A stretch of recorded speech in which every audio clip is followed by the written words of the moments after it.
Olá, esse é o Expresso Sindimepa, um podcast do Sindicato dos Médicos do Pará, sobre atualidades e informações.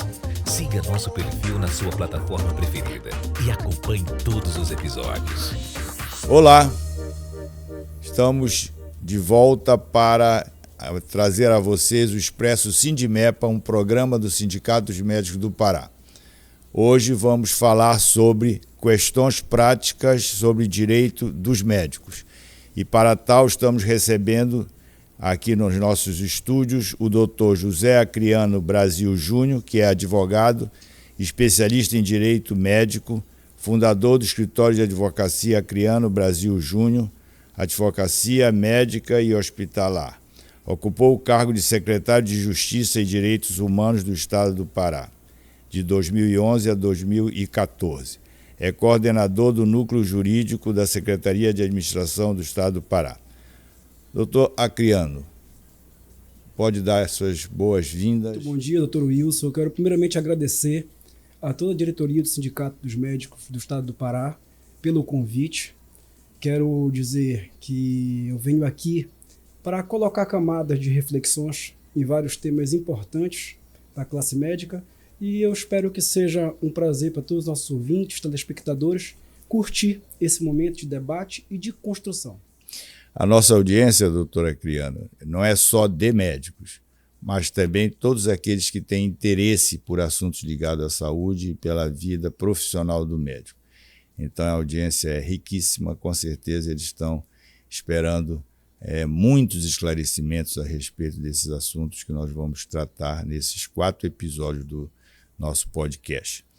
Então, doutor, sobre os limites da publicidade médica e os efeitos colaterais para o médico, o que é que o senhor tem a nos falar sobre isso? Doutor Wilson, a questão da publicidade médica é uma questão muito delicada nos dias de hoje, né? A gente precisa fazer uma evolução histórica de toda essa situação. A gente precisa, inclusive, se reportar às questões que aconteceram fora até mesmo do nosso país, para a gente chegar a uma conclusão equilibrada sobre todas essas situações hoje que acabam colocando barreiras para o desenvolvimento da própria profissão do médico, né? É necessário que a gente entenda que, ao longo dos anos, nós passamos por várias mudanças que impactaram toda a sociedade. Hoje em dia, cada brasileiro passa, em média, 3 horas por dia nas redes sociais. E como nós sabemos, os médicos hoje, eles têm inúmeras limitações impostas pelo Código de Ética Médica para desenvolver e demonstrar as suas atividades nas redes sociais. Praticamente o médico ele é impedido de realizar qualquer tipo de ação nas redes sociais. Eu vou lhe falar que toda rede social de um médico que possui algum tipo de relevância, se você for fazer uma análise criteriosa, ela está infringindo algum tipo de dispositivo do Código de Ética Médica. Será que isso é justo para o médico? Hoje, nos Estados Unidos, os cirurgiões plásticos, eles acabam comparando os seus trabalhos pelas próprias redes sociais. Esse debate que a gente faz hoje no Brasil, ele foi feito lá em 1990 nos Estados Unidos. Esse debate que se faz hoje no Brasil sobre essas limitações, ele foi feito na Europa na década de 80. Então é necessário que exista uma reconstrução desse olhar para a atividade do médico e as redes sociais. Essas limitações impostas hoje, elas trazem grande prejuízo, inclusive para a sociedade. Veja bem, é necessário hoje, né, quando você vai se relacionar com qualquer tipo de profissional, que exista também um relacionamento digital. As pessoas hoje, quando vão marcar uma consulta, quando vão marcar um atendimento com qualquer profissional liberal, ela vai lá no @ do médico. Ela vai analisar o Instagram do médico, o Facebook do médico, o Instagram do advogado, o Instagram do arquiteto, para saber se gera algum tipo de conexão com aquele profissional. Então, será que é justo você tirar esse poder que o ser humano tem, esse direito que o ser humano tem de fazer essa conexão prévia digital com um profissional liberal? Será que é justo você cercear esse direito da pessoa, tendo em vista que hoje o relacionamento digital é tão importante na sociedade contemporânea? Então, eu me remeto lá para os anos de 1600, onde o médico ele não podia fazer nenhum tipo de procedimento invasivo no corpo. Somente os barbeiros cirurgiões, que eram uma categoria inferior, que poderiam fazer. Então, esse impedimento que existe hoje em relação a essa exposição, a essa utilização das mídias digitais pelos médicos, eu comparo com essa situação que ocorria lá no século por volta de 1600, 1700. Então, é necessário que toda a sociedade reveja essa posição. Eu falo sempre que existem sérios efeitos colaterais, Dr. Wilson, em relação a esse impedimento, a esse embarreiramento imposto ao médico. Por quê? Alguns anos atrás, o Brasil ele era referência no mundo todo em turismo para a realização de cirurgia plástica, pois os médicos brasileiros eles são reconhecidos no mundo inteiro pela sua apurada técnica e pela sua competência. Hoje em dia, pelo fato das pessoas não terem condições de fazer uma análise através das redes sociais do trabalho do médico, acaba que essas pessoas estão indo para a Colômbia, essas pessoas estão indo para a Turquia para realizar procedimentos de cirurgia plástica. E não porque os médicos colombianos ou então os médicos da Turquia são melhores que os nossos médicos, mas pelo simples fato da pessoa não ter condições de fazer uma análise do antes e do depois do trabalho daquele médico. Todos nós sabemos que o Conselho de Odontologia, no ano de 2019, através da resolução 196, avançou em relação a essa questão da utilização de imagens de antes e depois, da utilização de selfies. Isso realmente trouxe um empoderamento para essa outra classe. E esse posicionamento, esse caminho, ele precisa também ser implementado na área médica.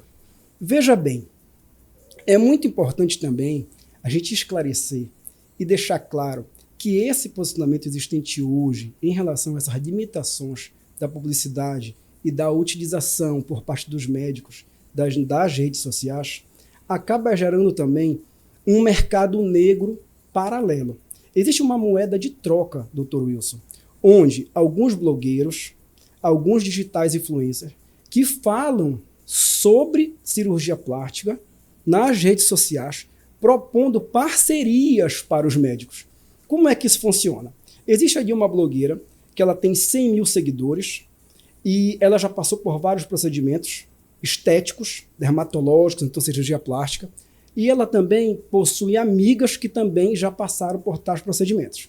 E ela posta nas redes sociais antes e depois dela e daquelas amigas. Então ela acaba gerando engajamento e falando superficialmente sobre o tema, tá?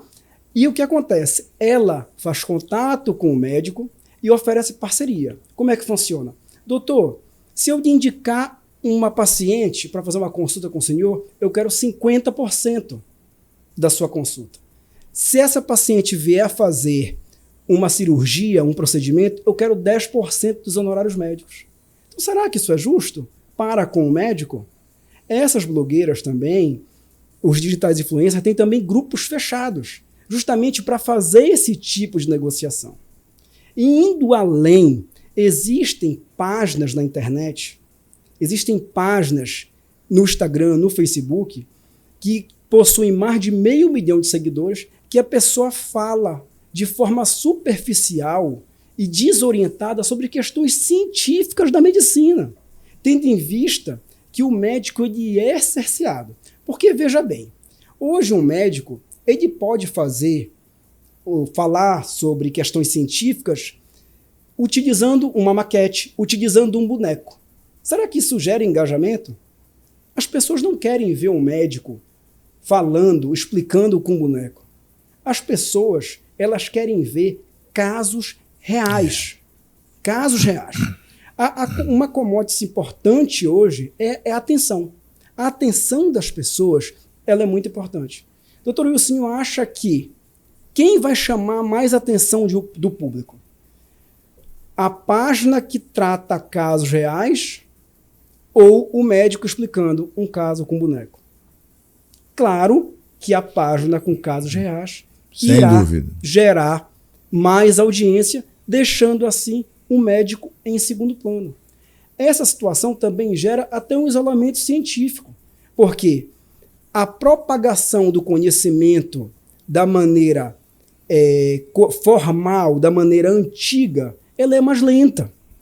A propagação do conhecimento pelas redes sociais, ela é muito mais veloz.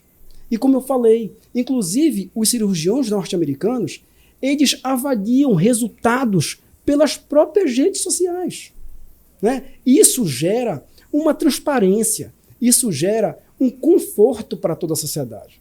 Algumas pessoas falam assim, será que a liberação de antes e depois, de resultados, divulgação de planilha, divulgação de imagens de pacientes do pré-cirúrgico, do pós-cirúrgico, enfim, será que isso não vai nivelar por baixo a profissão? Eu acredito que não, doutor Wilson. Eu acredito que não. Porque nesse momento, como em toda profissão, como em toda atividade, haverá uma divisão entre quem é bom e entre quem é ruim.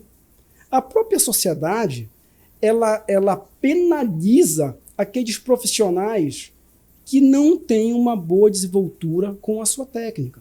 Às vezes os profissionais ficam até receosos com o judiciário. Só que a gente tem que estar receoso mesmo com a sociedade.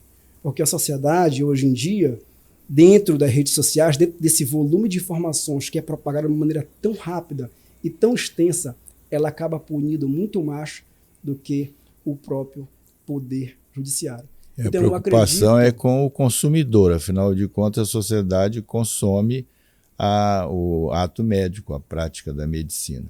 E dentro deste raciocínio ela será capaz de separar os bons profissionais dos maus profissionais. Os maus profissionais acabam sendo punidos pela má prática da medicina.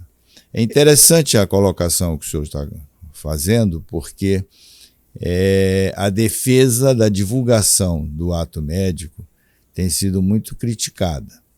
E essa visão técnica e pessoal, profissional do direito que o senhor é muito interessante, nos faz refletir sobre a condução que se está tendo, o rigor que se está tendo na divulgação da prática médica. Mas eu lhe pergunto, além da mídia social e a mídia normal, usual, rádio, televisão, segue na mesma linha? Na verdade, doutor Wilson, o desenvolvimento de ações na televisão, no rádio, ele é muito mais custoso, né? Antes, ali de 2010 para trás, ela ficava somente disponível para um número mínimo de profissionais que tinham condições financeiras de ter acesso a esse tipo de mídia. O que amedronta muito hoje é porque não existe hierarquia dentro das redes sociais. Qualquer um pode chegar e divulgar o seu trabalho.